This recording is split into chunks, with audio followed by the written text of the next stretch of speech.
Are you thinking about food all the time? Planning lunch as you're finishing breakfast and planning dinner during Savasana and yoga class?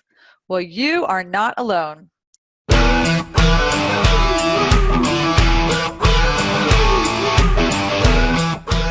It doesn't matter what you weigh, and it doesn't matter what you actually eat. You still may be suffering from food obsession and maybe feeling tortured because you're thinking about food all day long.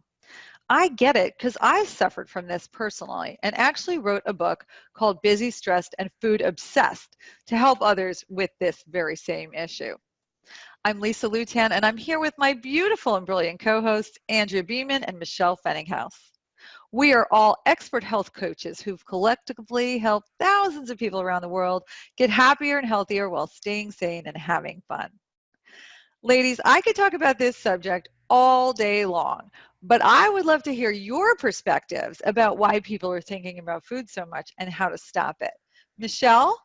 Well, I was thinking about this last night, you guys. I can at least tell you why a 4-year-old is constantly thinking about food. My little guy stays up late in the evenings with us because he's the kind of kid that if I put him to bed at 8, he'll be up before the sun in the morning. So we put his big brother to bed first. And then this poor guy's got to hang out while I'm usually packing lunches. His dad's usually bringing out the trash or whatever. And he'll sit there and pout and whine. He'll go, "I'm hungry, Mom." I'm like, "Kid, you're not hungry. We just had dinner. You're not hungry." And I know what it is. It's that he's bored, he wants attention, and he's tired. And that's what's going on there. His stomach is not actually growling. He does not need an apple. Luckily, I do have a kid who asks for an apple when he's hungry. But all the same, I'm like, "You already brushed your teeth, all right?" It's not snack time. But if you think about it, from the time that we are itty bitty babies drinking milk, we associate nourishment not just with filling our bellies and the actual food, but also with the love, the attention, being held, and it's also associated with going to sleep. So I think that our brain mixes these messages up together, and when we need one of those things like attention, love, sleep, sometimes the way that it processes in our brain and what we hear is, "I want something to eat," when we really need something more along the lines of love or some good rest, something along those lines. What do you think? Oh my God, I totally agree with you. I remember when I was a chronic dieter, all I did was think about food all the time. I think mostly because I felt deprived. When I lived in the dieting mentality world, if I can't have this and I can't have that, those foods became an obsession to me, especially fat, because I grew up in the insanity of the no fat, non-fat craze. We always want the things that we cannot have. It becomes taboo, and that makes it even more desirable.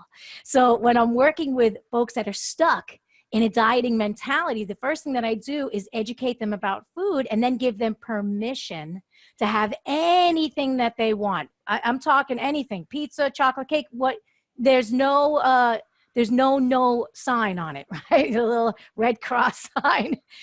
But when they do have that thing, whatever it is, they need to check in with their body and see how they physically feel after eating it.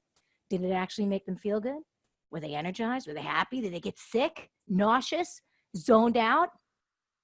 So what I want them to do is connect with their body in a deeper way, which is what Michelle was talking about before. What's really going along, right? What's really going on? So when people are obsessed with food, what is going on underneath that obsession? What hole are they trying to fill with food? Is it boredom, loneliness, comfort? I remember when I was a single gal. Yes, there was a time that I was a single gal. And I used to work all day long, and then I would find myself alone at night with just my little plants in the house. And at least 2 to 3 times per week, I would run out to the health food store. It didn't matter what time it was, 8 o'clock, 9 o'clock, right? Because New York City, everything is open. It's a 24-hour city. And I would buy chocolate-covered almonds. I wasn't hungry for chocolate-covered almonds. Right? There was no actual physical craving, but it was my go-to food when I was feeling lonely.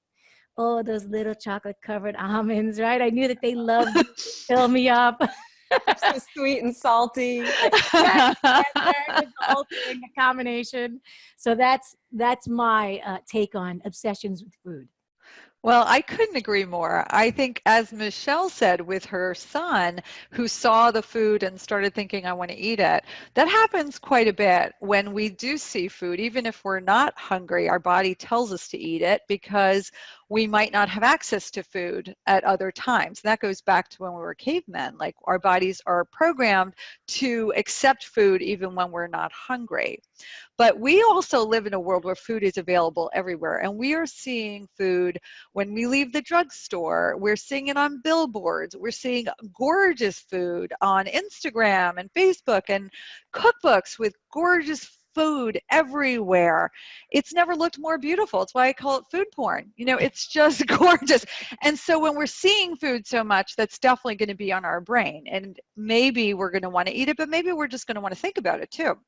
And to Andrea's point, when we feel like we're starving or in deprivation mode, we think about food all the time as well. I remember years ago doing one of those diets where you're eating bars and shakes, you know, like that was it. And I was so like intensely hungry and neurotic and evil.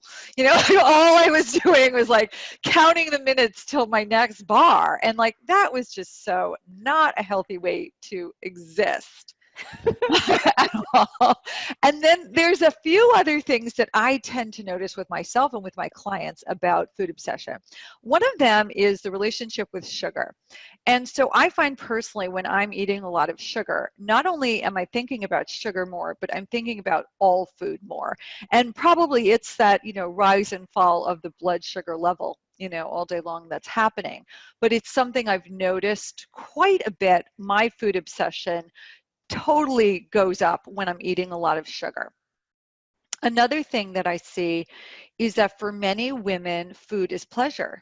And when we are sitting there in a job that we don't like and doing things and our mind starts to wander to things more pleasurable, for many women, it's food.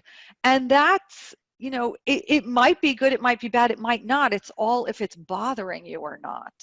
Again, even though you're thinking about it, doesn't mean you're actually eating it all the time. So that's something you want to notice. Well, you know, as I'm looking at you, Lisa, I'm thinking about blueberries. Very blue blueberries. Yeah, and the last thing I just want to mention is the habit thing. When we get in the habit, if you start noticing your habits of thoughts, we tend to think about the same things again and again. The, oh, I'm not good enough. The, I have so much to do. What am I going to do? And if you start noticing your thought patterns, we tend to repeat them again and again. And if you like to think about food or you do think about food, that will become another habit for you to think about. So my recommendation is become aware of what's going on underneath all this. And that's the first step to making any change. Again, if it bothers you. If it doesn't, enjoy it. Oops. Enjoy your food obsession. Enjoy Enjoy it. the food. I agree with you. Enjoy the food. I like thinking about food. It doesn't bother me anymore. Like I can think, oh, I'm making dinner. What do I want to make? What do I do this? And this is pleasure for me. It doesn't cause me pain or frustration. Whereas at one time I was like, why do I think about food all day long? You know, so a lot of it is really how it's impacting you. Well, that's because you were busy, stressed, and food obsessed. True. Now I'm just food obsessed. No. Well, thank you all for joining us today. We want to make sure that you don't miss an episode of The Healthy View, so you can find us easily on iTunes. In fact, while you're over there, please leave us a 5-star rating and written review. We would very greatly appreciate that. We're also happy to send you a quick note every time that we release a new episode. So you can sign up for our mailing list at healthyviewshow.com. It's just one little email every week announcing the newest episode. That's it. We'll see you next time.